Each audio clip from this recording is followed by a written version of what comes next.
I guess in a lot of ways my political awakening happened when I was in uni.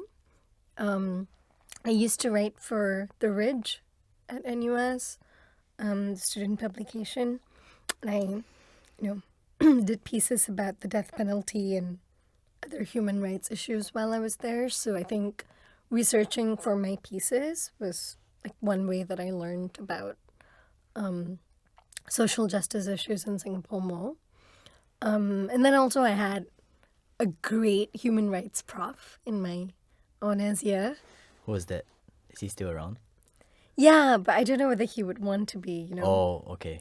identified as politicizing his students, but he was definitely very instrumental in deepening my critical consciousness, right? Because he would set us assignments to go and interview activists. Yeah, so then I contacted Seelan from the anti-death penalty campaign at the time. I learned a lot through the coffee I had with him. And yeah, I think by the time I left university, I was really confident that I wanted to work in the human rights space. Yeah, then beyond uni, I also heard that you went to India, and that also informed you quite a lot in what you wanted to do after. Yes, very much so. So that was actually not after uni. I took a year off of uni before my honors year because I was very disillusioned. I was like, ivory tower, I need to leave it. I need to do work on the ground. So and I was in touch with this NGO in rural Tamil Nadu. So I went there for a year. I don't know whether the experience that you had working overseas and working on the ground to either campaign or help them in the most direct way you can actually gave you certain insights that you took away lah. Well, I think the thing that affected me the most was how much is possible to do in a functioning and vibrant democracy like India. Despite immense, poverty and social injustices and repressions of different forms, people have a lot of agency because there is space to come together and take action. Yeah, and that was not something I had seen in Singapore, especially with the most marginalized communities, right? So I was working with a Dalit community in a rural area, so they're disenfranchised in many ways, but yet they had a lot of space to organize themselves, use the arts and theater you were talking about, and rallies and debates and all kinds of modes to push for social and political change, right? And so our ability to work in that way, I think, really left an impression on me, and how much change became possible because there were these fundamental freedoms to assemble, to organize, to associate. When you were there, right, what was daily life like during the 1 or 2 years you were there and working intimately with, I imagine, people and families who are actively going through and resisting oppression Right. and discrimination? I mean, how intimate were your encounters with them, and were there any stories that really... I must say that life in any community is never organized around resisting oppression, right? It's organized around thriving alongside oppression. Does that make sense? Because sometimes, I think we feel like we have to first survive and then thrive, which is Maslow's sort of hierarchy, right? You have to get all your basic needs, and then you can do all the self-actualization stuff. And that's not an option for marginalized communities.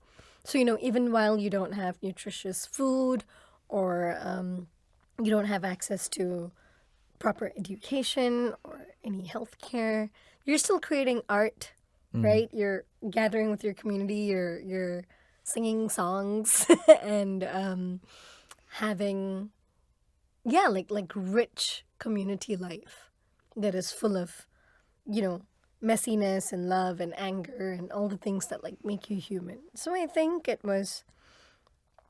it's not maybe, I think when we use terms like oppressed communities or marginalized communities, we just imagine like immense strife only, right, as part of Yeah. people's experience. But there's also like lots of joy and lots of inspiration and ideas and energy, right, that exists. So I guess my day-to-day life was very much just participating in community life, right?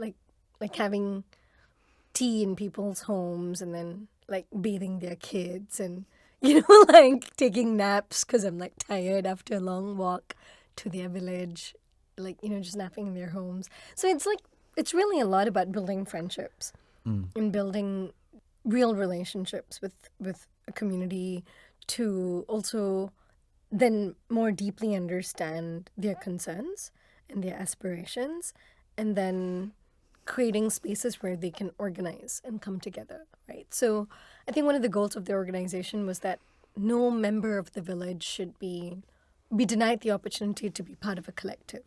So whether it was children or young people or, the men who are farmers or the women who are caregivers at home, typically, some of them did work in the fields. So it was to organize groups within the village, within the community. So there would be like a youth club and a children's club, and usually gendered for the youth because adolescent boys and girls tend to have very different Interest. interests, needs, and realities to navigate. I think it's more about having very different realities to navigate that it then made sense for them to have those spaces together to make meaning of those realities that they wanted to shift. Do they operate like a nuclear family kind of structure where like it's like the No. yeah, No. I'm not sure how they work in that community. So I mean, these are communities where there's also extended families, Right. right, in their villages. So a lot of the people are related to them. And if they're not related, they make them related. I mean, 'cause I don't know if you're familiar. You're probably not, right? But in Tamil culture, it's very common to call everyone by a term of relationship, a term of kinship. Does that make sense? It's kind of like how we call like taxi drivers uncles, and then at the shop it's auntie, right? So we create kinship through this language. So that's just done to a very intimate degree in Tamil communities. So yeah, like everyone is your brother or your sister or your father or mother. Like there's actually no concept of auntie or uncle, right? When it comes to your friend's parents are just mom and dad to you too. And and there's a very strong sense of the collective over the kind of individualism of maybe more urban societies, right? So there was, again, very organically restorative justice mechanisms in place when something went wrong, right? So because there are such deep kinship ties, if your neighbor from, a few doors down steals from your house, you're not going to make a police report, right? It's just like the community addresses it in ways that are repairing relationships and healing for them. So yeah, it's just about, accountability and getting the person to recognize what they've done and maybe make up for it in some way or the other. Like to us, right? When somebody in an urban society, we hear about a theft, then that person is just a thief. Yeah, in our minds and our media. But in a community, that person is a person who happened to steal. Right? and they So must then, have some reason why he got into that situation. Well, or there's the thing circumstance. about reasons, but there's also just more fundamentally the recognition of his or her complexity, that they are so much more than that. Like this is the guy who stole your motorbike, but he's also the guy who's eaten at your house. He's also the guy who's helped look after kids in the neighborhood. Like, people are complex and multidimensional. So I do think that, often restorative cultures have to be built intentionally, because it is easy to be to resort to violent or punitive measures too. Yeah. So yeah, but I'm just sharing some of the Yeah. things I saw was that in that community specifically. So I'm just trying to say that it might not be universal, Yeah. but in that community it was very organic. That and of course there was violence in the community, don't get me wrong. There was a lot of domestic violence, incredible amounts of domestic violence. or like, just guys getting into fights with each other on the street, things like that. But what I mean is a sense of justice isn't a violent sense of justice. Does that make sense? Yeah, it does. Yeah.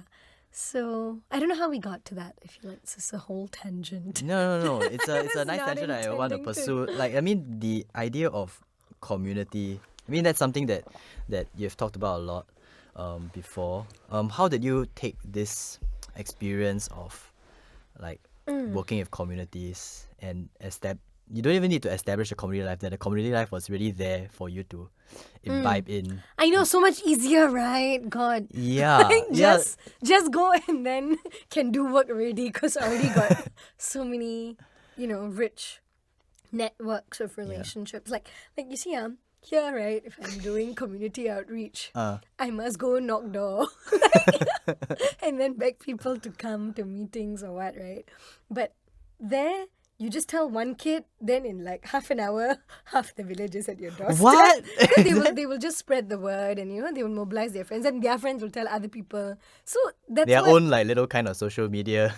It's not. It's exactly that. It's social networks, which is what social media is fundamentally, right? It's just digital or virtual social networks, and these are embodied, real, geographical social networks, which is how more people used to live in the past. Does this one the one child just run over to tell his or her friends? Then they yeah. So it just it's so much easier to mobilize. What I'm saying.